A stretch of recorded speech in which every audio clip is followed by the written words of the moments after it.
बिस्मिल्लाहिर्रहमानिर्रहीम। अस्सलाम वालेकुम नाज़रीन, उम्मीद है आप सब लोग खैर खैरियत से होंगे। वही हुआ जिसकी हमें उम्मीद थी, और वो उम्मीद ये थी कि एक दिन मोदी तलवे चाटेगा ट्रंप के और उससे रायत हासिल करेगा, और मोदी ने बिलाखिर तलवे चाटना शुरू कर दिए हैं, जिसके रिज़ल्ट हमारे सामने आना शुरू हो गए हैं। तो क्या ये मोदी ने जो तलवे चाटना शुरू किए हैं, इसका पाकिस्तान के ऊपर आने वाले दिनों में कोई नेगेटिव इम्पैक्ट पड़ने जा रहा है? क्योंकि गुज़िश्ता 24 घंटे के अंदर अमेरिका ने भारत को 2 बड़े रिलीफ दिए हैं, उसके ऊपर बात करेंगे। और इसके साथ ही आपको बता दें कि भारत और पाकिस्तान ना सिर्फ खित्ते बल्कि पूरी दुनिया के अंदर उनके दिफाई और सियासी मोरे इस वक्त मुतहर्रिक हैं और अपनी चालें चल रहे हैं एक दूसरे को मात देने के लिए। इस वक्त अफ़गानिस्तान में अफ़गान तालिबान और पाकिस्तान का एक महाज खुला हुआ है। दूसरी तरफ हम ये देख रहे हैं कि बांग्लादेश की तरफ पाकिस्तान ने चिकन नेक पे एक नया महाज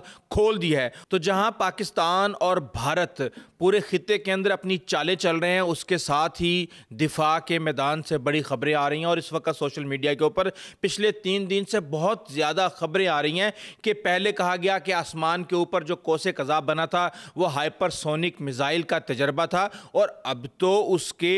जो पार्ट्स हैं वो भी हमारे सामने आ गए हैं। उसके पीछे क्या हकीकत है, इस पे भी बात करेंगे। लेकिन सबसे पहले आपको बता दें कि आखिर वो नाउमीदी जो कि अफ़गान तालिबान के साथ पाकिस्तान के ताल्लुकात के ऊपर नज़र आ रही थी, वो एकदम से उम्मीद में कैसे बदल गई। एक चीज़ को आपको समझने की ज़रूरत है। जब ये दोनों पार्टियां नाराज़ हो गईं और एयरपोर्ट की तरफ चल पड़ी, तो वहाँ पे तुर्की और कतर की अपनी अना और उनकी जो प्राउड है वो स्टेक पे लग गया कि यार इनको हमने मेहमान बुलाया, यहाँ पे हम इनका मसला हल करने की कोशिश कर रहे हैं, और अगर ये ऐसे जाती हैं तो पूरी दुनिया के अंदर इसका क्या मैसेज जाएगा। तो इसके साथ ही हमें देखते हैं कि उनको वापस बुलाया जाता है, फिर एक और सेशन होता है। उस सेशन में जो एक इत्तफाक होता है, वो इत्तफाक ये होता है कि हम 6 नवंबर को दोबारा मिलने जा रहे हैं। कहा यह जा रहा है कि मुबैना तौर पे अब जो है वो शायद वजीर दिफा के लेवल पे दोबारा मीटिंग हो, लेकिन होगा क्या, उसके अंदर फाइनलाइज होंगी मोडेलिटीज़, और इसके साथ साथ मॉनिटरिंग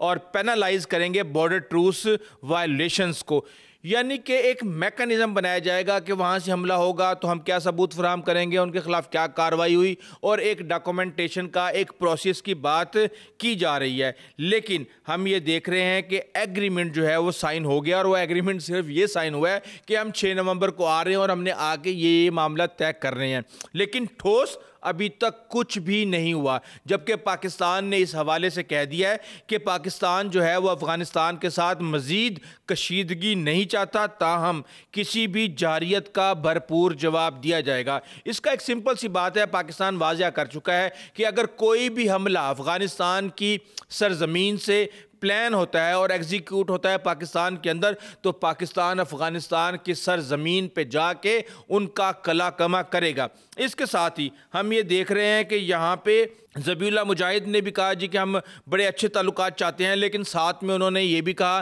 कि उसमें म्यूचुअल रिस्पेक्ट होनी चाहिए, non interference of internal affairs of Afghanistan और अफ़गान तालिबान। अब ये चाहते हैं कि पाकिस्तान बिल्कुल न्यूट्रल हो जाए और इनकी मर्ज़ी और खुशनुदी के मुताबिक अपनी सियासी चालें चले खित्ते के अंदर। तो ये तो नहीं हो सकता, पाकिस्तान ये नहीं कर सकता। लेकिन जाहिर सी बात है, अमन के लिए और अफ़गानिस्तान की खुशहाली के लिए, रीजनल कॉरिडोर्स का रास्ता खोलने के लिए बहुत सी चीज़ें हो सकती हैं जो कि दोनों मुल्कों के मुफादात के अंदर हों। लेकिन इसके साथ ही हम ये देख रहे हैं कि सिराजुद्दीन हक्कानी की तरफ से वहाँ पे बयान आया। आम तौर पे सिराजुद्दीन हक्कानी पाकिस्तान के हवाले से ज़ुबान नहीं खोलते थे, लेकिन उन्होंने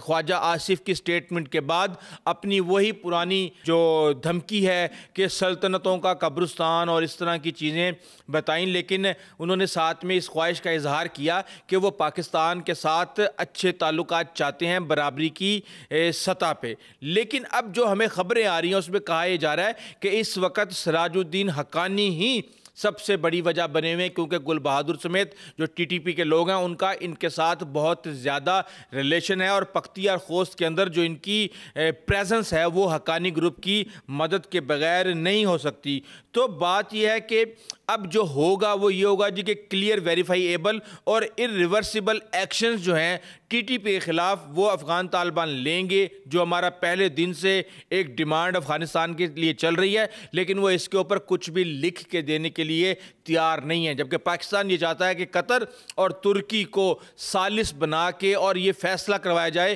کہ یہاں پہ 2 نمبری کون کر رہا ہے، اور تاکہ پوری دنیا اور اسلامی ممالک کو پتہ چلے کہ افغان طالبان کس طرح بغل میں چھری اور منہ میں رام رام کی جو روایت ہے وہ جاری کیے ہوئے ہیں۔ بہرحال پاکستان نے کلیئرلی کہہ دیا ہے کہ یہ ہماری ریڈ لائن ہے کہ آپ بارڈر سے اس طرف کسی بھی قسم کی کوئی بھی جاریت کریں اور ٹیررزم، کراس بارڈر ٹیررزم کو پرموٹ کریں۔ بہرحال ہم یہ دیکھ رہے ہیں کہ ٹی ٹی پی کے ریپریزنٹیٹیوز کے ساتھ جو ہے وہ کہا گیا کہ جی آپ مذاکرات کر لیں، لیکن پاکستان نے مکمل طور پہ انکار کر دیا، اور وہ یہ دھمکی دے رہے ہیں اور یہ الزام لگا رہے ہیں کہ یہ ٹی ٹی پی تو پاکستان کے اندر سے آپریٹ کر رہی ہے، لیکن جو قاری امجد مارا گیا ہے کل ہی، وہ ساری دنیا کے سامنے ایک ایگزامپل تھی کہ کس طرح نور ولی محسود کا نائب کمانڈر جو ہے وہ افغانستان سے پاکستان میں آتے ہوئے مارا گیا ہے۔ لیکن ہم یہ دیکھ رہے ہیں کہ جو مذاکرات ہوئے اس میں پاکستان کا وفد اور افغان طالبان کے وفد ایک دوسرے سے روکھے رہے، اور 5 دن تک انہوں نے جو کمیونیکیشن جتنی بھی ہینڈل کی گئی ہے وہ میڈییٹرز کے تھرو ہینڈل کی گئی، یہاں تک کہ جو فوڈ کی میل بریکس ہوتی تھیں اس میں بھی یہ مشکل سے ہی آپس میں بولتے تھے۔ حالانکہ میں یہ سمجھتا ہوں کہ دس از ویری بیڈ، ہمیں ہر حال میں افغانستان کے ساتھ اچھے تعلقات بھائی چارے کی بنیاد پہ رکھنے ہیں، کیونکہ ہم 70 سال سے افغان بھائیوں کی چکر میں بہت زیادہ ہم نے قربانیاں دی ہیں، لیکن یہ جو روایت ہے کہ پاکستان کو بلیڈ بھی کرتے رہو، پاکستان سے فائدہ بھی اٹھاتے رہو، یہ روایت ختم ہو کے ہی اب چیزیں آگے چلیں گی۔ بہرحال پاکستان ایئر سٹرائکس کے حوالے سے، ڈرونز کے حوالے سے اور اس طرح کے آپریشنز جو کہ پاکستان کی فضائی حدود کو اور پھر اس کے بعد افغانستان کی فضائی حدود کو استعمال کر کے ہوتے ہیں، ان سے پاکستان سے ایشورنس مانگی جا رہی ہے کہ آپ ہمیں یہ گارنٹی دیں کہ اس طرح کا کوئی بھی عمل نہیں ہوگا۔ لیکن اس وقت بہت زیادہ اعتماد کی کمی پائی جا رہی ہے اور کوئی بھی دوسرے پہ اعتماد کرنے کے لیے اس وقت تیار نہیں ہے۔ اس کے ساتھ ہی ہم یہ دیکھ رہے ہیں کہ ہائپر سونک میزائل جو ہے وہ پاکستان میں کئی لوگوں نے فائر کروا دیا ہے اور آسمان کے بادل بھی دکھا دیے ہیں، یہاں تک کہ میں نے اپنی گزشتہ ویڈیو میں بتایا تھا کہ میٹ ڈپارٹمنٹ نے کلیئرلی بتایا ہے کہ یہ ایک کوسے قزح تھی، اور جیسے ہی سورج وہاں پہ طلوع ہوا تھا 20 منٹ کے اندر یہ ختم ہو گئی تھی۔ لیکن اب کہا جا رہا ہے کہ جی افغانستان سے ہمیں مل گئے ہیں، اس کے پارٹس مل گئے ہیں ہائپر سونک میزائل کے، کوئی اس طرح۔ اب آپ خود بتائیں کہ کیا اس طرح کہیں ہوتا ہے کہ پاکستان ہائپر سونک میزائل کا ٹیسٹ کرے اور اس کا خول وہیں پہ میدان کے اندر چٹیل میدان میں چھوڑ کے چلا جائے؟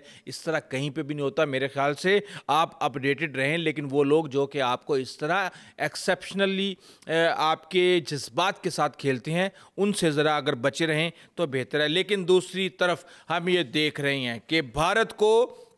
بہت زیادہ ریلیکسیشنز ملنا شروع ہو گئی ہیں۔ یہ کس خفیہ کھیل کا پیش خیمہ ہے کہ وہ چابہار جس کے اوپر حال ہی میں امریکہ کی طرف سے پابندی لگائی گئی تھی کہ بھارت جو ہے اس کو استعمال نہیں کر پائے گا، اب پھر ان کو 6 مہینے کی ایکسٹینشن دے دی گئی ہے۔ اس کے ساتھ ہی ایک دفاعی معاہدہ کیا جاتا ہے اور پیٹر ہیگسیت جو ہے ٹویٹ کرتے ہیں، راج ناتھ ان کے ساتھ ہوتے ہیں، اور اس میں یہ کہا جاتا ہے کہ 10 سالہ دفاعی فریم ورک معاہدہ، یعنی کہ اگلے 10 سال میں ہم کیا کریں گے، کس طرح ہم فوجی ساز و سامان خریدیں گے، کس طرح ہم دفاعی تعاون کریں گے، ٹیکنالوجی کے تبادلے کریں گے اور معلومات کا جو ہے وہ تبادلہ کریں گے جو بھی انٹیلیجنس کے حوالے سے ہوتی ہیں، اور یہ علاقائی استحکام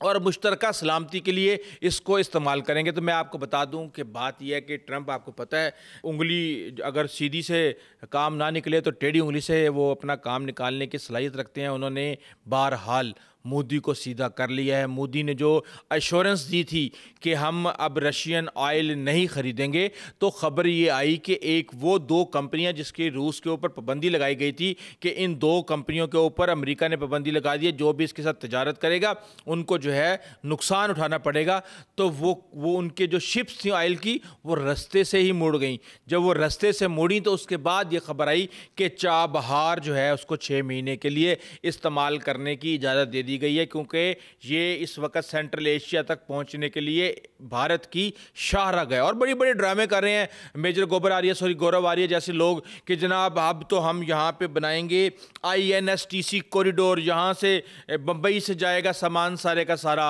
चाबहार से सऊदी अरब से इसराइल से मेडिटेरियन से यूरोप, और पता नहीं क्या क्या लंबी लंबी कहानियाँ वो सुनाए जा रहे हैं। लेकिन बहरहाल इस वक्त हकीकत ये है कि आसियान का जो दिफाई वज़ीर ख़ारजा का इजलास हो रहा था, वहाँ पे ये सारे का सारा कोलमपुर के अंदर एग्रीमेंट हुआ है और उसके अंदर मोदी ने घुटने टेक दिए हैं। बहरहाल हम ये देख रहे हैं कि अमरीकी पाबंदियों से रिलीफ जो है बेशक वो मिलना शुरू हो गया है। इस वक्त 50% टैरिफ जो है वो अभी तक आयद है, और इसके साथ ही रशियन जो ऑयल है उसको ख़रीदने के ऊपर जो पाबंदी है उसके लिए प्रेशर मुसलसल बढ़ाया जा रहा है। और हम ये देख रहे हैं कि इसके साथ ही ना सिर्फ अमेरिका की तरफ से प्रेशर बढ़ाया जा रहा है, उसके साथ पाकिस्तान और चीन ने भी भारत के जो मशरिक है वहाँ से प्रेशर बढ़ाना शुरू कर दिया है और बयानात आना शुरू हो गए हैं। जो नागालैंड, मणिपुर, असम, वहाँ पे जो आज़ादी की तहरीकें हैं वो तेज़ हो चुकी हैं, वो मुतहरिक हो चुकी हैं। और जो नागालैंड नेशनलिस्ट मूवमेंट के सरबराह हैं थोंगा लैंग, उन्होंने ये बयान दिया है कि इस जद्दोजहद आज़ादी को किसी सूरत भी हम नहीं रोकेंगे। मोदी हमसे खेलना चाहता है तो जो भी हो, सकाफत और ख़ुद मुख्तियारी को ख़त्म करने के लिए पॉलिसी सतह पर इक़दामात किए जा रहे हैं। और लैदगी पसंद तंजीमों के जो सरबराहान हैं, चाहे वो मणिपुर के हों, वो आसाम के हों, उन्होंने भी बहुत ज़्यादा चीज़ें अपनी जो एक्टिविटी है उसको तेज़ कर दी है। अब आप ये देख लें कि मकबूजा कश्मीर, जूनागढ़, नागालैंड, इन सब के ऊपर गैर कानूनी कब्जे हैं भारत के, और वहाँ पे चीज़ें जो हैं वो बड़ी तेज़ी के साथ मूव होना शुरू हो गई हैं। और दूसरी तरफ आपको मैं ताजिकिस्तान के बारे में बता चुका हूँ कि किस तरीके से भारत से वहाँ पे एयर बेस खाली करवा लिया गया है। ताजिकिस्तान में बेस होने का मतलब पता क्या है भारत का, कि आप कॉरिडोर के ऊपर नज़र रख सकते हैं, वखान कॉरिडोर के ऊपर, इसके साथ आप चाइना के ऊपर नज़र रख सकते हैं क्योंकि वो उधर बिल्कुल चाइना के बॉर्डर के साथ है, इसके साथ ही आप कश्मीर के ऊपर नज़र रख सकते हैं। तो ये सारे का सारा जो मामला है प्रेशराइज करवा के चाइना की तरफ से, रशिया की तरफ से, अब आप ये देखें कि रूस कितना बड़ा तिजारती पार्टनर है दिफाई साजो सामान का भारत का, लेकिन जहाँ पे चाइना ने पाकिस्तान और अपने मुफादात को मलूज़ खातिर रखते हुए रशिया से भी प्रेशराइज करवाया ताजिकिस्तान को, और ये अड्डा खाली कर लिया गया है। बहरहाल ये चीज़ें इस वक्त चल रही हैं और मोदी जी हैं वो अब जूते चाट रहे हैं ट्रंप के, और उन्होंने हर तरह से जो ट्रंप का प्लान है उसको एग्जीक्यूट करना शुरू कर दिया है। इसीलिए आपको रिलीफ नज़र आ रहे हैं भारत के लिए, और आने वाले दिनों में मज़ीद नज़र आएंगे। लेकिन उसकी क्या कीमत चुकाई जा रही है ये इंशाल्लाह अगली वीडियो में ज़रूर बताऊंगा। अभी तक के लिए इतना ही, आइंदा तक इजाज़त दीजिए। अल्लाह हाफ़िज़।